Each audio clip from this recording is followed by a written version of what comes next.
If you're in South Florida, perhaps live in the 22nd district, you are in the same unfortunate boat as I am in.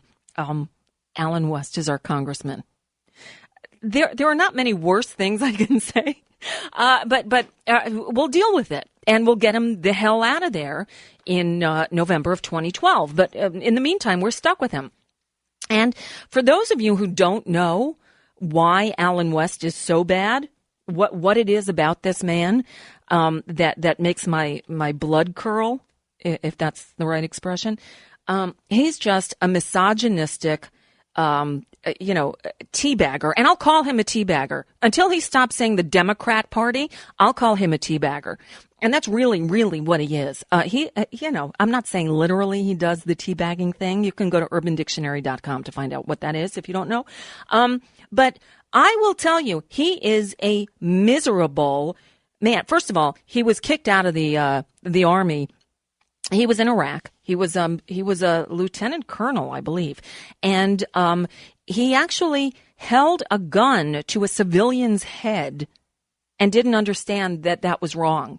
And for that, he was kicked out of the service. But he tells us he has a higher security clearance than the president. Can you say delusional? Right? Well, now yesterday I'm telling you about Alan West, and it was during the last hour of the show that something crossed my my Twitter feed. And yes, I'm on Twitter at Nicole Sandler. Not very creative, but it works.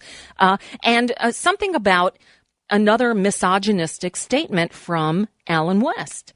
And obviously I was on the air. I couldn't look, but I got home last night and I went to thinkprogress.org, and sure enough, there it was. Hold on. Let me pull up this thing. Alan West basically says that liberal women are neutering American men. Now, this is just last week. Alan West was speaking to, I guess, his base, but speaking to a group of women. All right. It was a Women Impacting Nation meeting, WIN, right? Apparently, WIN's mission is, I love this is a direct quote, to educate and equip women with knowledge of God's truth. And that's God's truth as opposed to just the real truth, right? God's truth.